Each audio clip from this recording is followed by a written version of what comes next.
Seattle's autumn mornings always begin with a drizzle. At a corner in downtown, shaded by the Smith Tower, the silver sign of Lindsay Wang's law office gleamed in the morning sun. After a decade of independence from a major law firm, Lindsay had built her own fortress over 10 years. At 43, Lindsay sat at her desk by the window on the 15th floor, reviewing documents for a new litigation case. Her office walls were adorned with her Stanford Law School diploma and numerous awards, including the Washington State Women Entrepreneur Award. Beside these, there was a family photo of her 12-year-old daughter Madison and her husband Thomas, who was currently on a work assignment in Hong Kong. In the sunlit photo, the three of them were smiling happily. "Mizu Wang, here are the documents for the 9 a.m. client meeting," said Olivia, her secretary, bringing in perfectly organized documents. Her meticulous work had earned Lindsay's deep trust. "Thank you. By the way, did you hear anything from Madison's school?" "Yes, they've changed the choir practice schedule. I forwarded the email to you." Lindsay checked the time. It was only 8:15 a.m. Madison would be on the school bus by then. Her smartphone chimed, and as expected, a message from Madison popped up. "Mom, I got full marks on my math test. I've also memorized the song for the next concert perfectly, so you must come to hear it." Lindsay couldn't help but smile. Her daughter had inherited her intelligence and her father's kindness, not to mention a talent for music. As she typed her reply, she thought of her husband in Hong Kong. Thomas's assignment at a major global IT firm was set to continue for another 8 months. His absence was lonely, but nightly video calls kept the family bond strong. "Congratulations, Madison. Let's order your favorite Thai food tonight as a special treat. I'll definitely be at the concert. We'll show the video to Dad too." Balancing work and parenting was never easy. However, Lindsay managed it skillfully. She always made sure they had breakfast together, and she tried to get home early for dinner as much as possible. On weekends, they would watch movies or go jogging in the nearby Green Lake Park. With her husband away, the bond between mother and daughter had only grown deeper. "Mizu Wang, it's almost time for your meeting." Olivia's voice brought Lindsay back to reality. The dispute case with a major construction company would be a tough negotiation, but that was what made it rewarding. Before entering the meeting room, Lindsay noticed a message from her mother, Debbie. "Lindsay, about this month's rent." Lindsay sighed softly. Since her father's death, her mother's financial situation had rapidly deteriorated. Her father had seemed a successful businessman, but in reality he had been burdened with substantial debt. The insurance money had vanished into debt repayment, and Debbie started receiving threatening calls from creditors. Using her legal expertise, Lindsay had begun legally protecting and financially supporting her mother. This included paying for her luxury apartment rent and living expenses, a duty she believed was hers as a daughter. Her support extended similarly to her sister Kristen, who had become a single mother after their parents' divorce. Kristen had been struggling with part-time jobs, but covering her son's education costs was beyond her means. When Kristen pleaded for Joseph's future, Lindsay couldn't say no. But now, Lindsay needed to focus on the task at hand. She decided to reply to the message later. Opening the conference room door, Lindsay greeted everyone with her usual smile. "Good morning, everyone. Let's begin our discussion." After the morning meeting, Lindsay looked outside. The drizzle had cleared up, and unusually, the sky was blue. Madison would be in her favorite English class by then. As she opened the door, Olivia came in with new documents. "Final checks for tomorrow's trial. Also, Madison's school contacted us again about the change in the date for next week's parent-teacher meeting." The sky was beginning to fill with rain clouds again. "Mizu Wang, your mother is on the phone." Olivia's voice brought Lindsay back to the present. It was unusual for Debbie to call without waiting a day after sending a message. Calls from her mother were always about money. "I'm sorry I couldn't reply earlier because of work. What's up?" "Lindsay, it's about the rent. and also about Joseph's school trip expenses. Her mother's voice had no hint of hesitation. Lindsay suppressed a deep sigh. Last week it was a new hobby. The week before it was tutoring fees. The demands seemed endless. Let me think about it. I'll check the budget. On the other end of the phone, Lindsay could feel her mother's breath pause. The old Lindsay would have agreed immediately. However, lately, she felt the need to reassess her financial support to her family. Particularly troubling were her mother Debbie and sister Kristin's lifestyles. Their social media were frequently filled with pictures of luxury brands and fine dining. They depict lifestyles that surely couldn't be supported by part-time incomes alone. Thinking of her daughter Madison's future, Lindsay knew she couldn't continue the support indefinitely. Her husband Thomas had also expressed similar concerns during their recent video calls. Helping those you love is important, but creating dependency is not good, he had said. After hanging up with her mother, Lindsay opened her laptop. She began drafting a message in reply to the email from her mother that she had set aside. Please let me reconsider the amount of money I send from next month. I want to discuss this properly, so please tell me a convenient day for you. Before hitting send, Lindsay hesitated for a moment. She wondered what impact this decision would have on her family relationships. But it was a necessary decision. After sending the email, a call from her sister, Kristin, came through immediately. Why now? Anger was evident in her sister's voice. Think about Joseph's future. Let's talk about this calmly, Kristin. Calmly. Kristin's voice trembled. You spare no expense for Madison's needs. Lindsay was taken aback by those words. Indeed, she wanted the best education for Madison. But wasn't that a natural desire for any parent? The conversation ended without resolution. A week passed, and the parent-teacher meeting for Madison was approaching. There was a knock at the office door, and Olivia entered. Here are the final preparations for your business trip tomorrow. You have a morning flight. Thank you, Lindsay interrupted. Call my mother. Check if she can take Madison tomorrow. Normally, Lindsay would avoid leaving her daughter with her mother. But the next day's trial was critical, and she had no other choice. Plus, she was concerned about her mother. Since telling her about the reduction in support, she hadn't heard anything from her. While Kristin had called angrily, her mother's silence was unnerving. Olivia returned. Your mother said, of course Joseph will be there too, so they can play together. Lindsay felt uneasy about the quick affirmation. Usually, her mother would have more excuses for such requests. She might claim she was feeling ill or had plans with friends. But there was an important trial the following day. The trip was unavoidable. If Madison was to be left with anyone, her grandmother's house was the best option.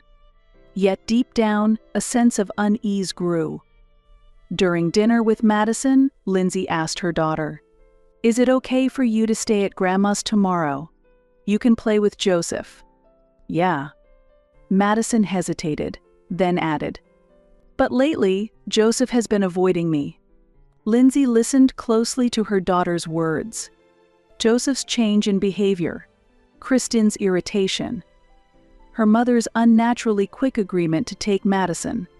All these hinted at something ominous. Yet, unable to define her foreboding, time passed. The next day, in the car to the airport, Lindsay recalled her parting words to her daughter. "Promise me, Madison. If anything happens, call me right away." "I know, Mom. It'll be fine." Madison responded with her usual bright smile. Lindsay left her daughter in her mother's care, watching her wave goodbye in the rearview mirror. Somehow, the sight lingered in her mind. Seattle-Tacoma International Airport was busy with the morning rush. After boarding, Lindsay reviewed her documents for the trial. The dispute with the major construction company was a pivotal case for her law firm. She tried to focus, but couldn't settle down. "Ladies and gentlemen, we will be taking off shortly." The flight attendant's announcement echoed in the cabin. Before turning off her cell phone, Lindsay checked for messages one last time. There was nothing from Madison, from Debbie as well. It should have been a normal occurrence, yet Lindsay couldn't shake the feeling of unease. The court session was proceeding smoothly. Lindsay's arguments were precise, and she was overwhelming the opposing counsel. Soon after the session was adjourned, her cell phone suddenly vibrated. It was from Madison. "Mom." With just that one word, Lindsay instinctively knew something terribly wrong had happened. "What's wrong, Madison?" "Grandma and the others. They left without me." Madison's voice was trembling. Lindsay felt the blood drain from her face. "What do you mean? Explain it to me in detail." "I was playing in the yard, and then everyone got in the car and left. Joseph, Grandma, and Aunt Kristen haven't come back." Lindsay's hands trembled. "Where are you now?" "At Grandma's house." "What should I do?" "Stay right there. I'm going to call the police immediately." Right after hanging up, Lindsay called her mother, Debbie. The phone rang several times. When it finally connected, her mother's voice was unnervingly calm. "I'm about to board a plane." With that, she hung up abruptly. Anger boiled inside Lindsay. She immediately reported it to the police. She explained that her 12-year-old daughter had been intentionally abandoned by her grandmother and aunt. She also contacted her office staff to prepare for any necessary legal proceedings. "Olivia, prepare the paperwork for a restraining order and hurry up the procedures to stop all transfers to my mother and Christine's bank accounts." "Yes, I'll get on it right away." While booking the next flight back to Seattle, Lindsay called Madison again. "Madison, a police car is on its way there. I'll be back as soon as I can." "Okay." Madison's voice sounded like she was about to cry. "Mom, I'm scared." "It's okay. You haven't done anything wrong. I'll be there soon." After hanging up, Lindsay struggled to control her emotions. Why would her mother and sister do such a thing? Abandoning a 12-year-old child like that was clear child neglect. Throughout her journey to the airport, Lindsay kept in touch with the police. She was informed that a patrol car had arrived at the scene and Madison was safely secured. The security camera at her mother's house showed Debbie and Kristen laughing as they got into the car. This was no accident. It was a deliberate act. On the plane back to Seattle, Lindsay's hands trembled as she took notes in her notebook. Timelines, evidence, necessary legal steps. She couldn't let her emotions get the better of her. She had to handle this calmly, as a lawyer should. When she arrived at her mother's house, Madison was with a police officer. The moment Lindsay saw her daughter, she nearly let all her emotions overflow. "Mom." Madison ran towards her, crying. Lindsay hugged her daughter tightly. She could feel her small body shaking. "You did really well. It's all okay now." A police officer approached them. "We've reviewed the footage from the security camera. It clearly shows a premeditated act. Would you like to file a complaint?" Lindsay paused for a moment, then resolved herself. "Yes, and I will also apply for a restraining order." At that moment, Lindsay's cell phone rang. It was from her mother. She rejected the call. Protecting her daughter was her top priority now. On the way home, Madison began to slowly recount what had happened. "Joseph suddenly became cold to me. And then when I was playing alone in the garden, I heard the sound of the lock and everyone was gone." Lindsay listened to her daughter while piecing together the events. The change in behavior of her mother and Kristen since she had informed them of the support review, Joseph's behavior, and the events of today. Everything was connected. Debbie had used Madison to intimidate Lindsay and coerce her into continuing her support. And Kristen saw it as an opportunity to vent her jealousy towards her successful sister. Upon arriving home, Lindsay immediately contacted her office. "Olivia, cancel all appointments starting tomorrow and arrange for a psychologist appointment for Madison." That day marked a significant change in their family's relationships. But it was an unavoidable choice. Lindsay had to protect her daughter and put an end to the distorted family dynamics. A heavy atmosphere hung in Lindsay's office conference room. Documents were neatly arranged on the table. Screenshots from the security camera, the initial police report, the application for a restraining order. Everything testified to the gravity of the previous day's events. "Mizu Wang, your mother has called," Olivia quietly informed her. "It's the 10th call this morning. Log the calls. But no need to respond." The video call with her husband Thomas in Hong Kong had been completed early in the morning. He had offered to return immediately, but Lindsay declined. She wanted to avoid emotional decisions. Everything needed to be handled legally and definitively. The office's consulting attorney, Wayne Harrison, entered. A longtime friend, he had come immediately upon hearing about the situation. "I've reviewed all the documents. The restraining order will undoubtedly be issued. The issue is what comes next." Lindsay nodded silently. "I've already started the process to completely stop the financial support." "That's a wise decision," Wayne continued while reviewing the documents. "But we need to consider their reaction, especially the possibility of defamation in public." At that moment, Lindsay's smartphone vibrated. It was a message from her mother via an SNS account she hadn't checked in a long time. "Why did you call the police?"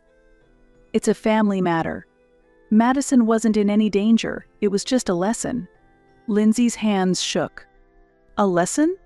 Leaving a 12-year-old child behind as a lesson?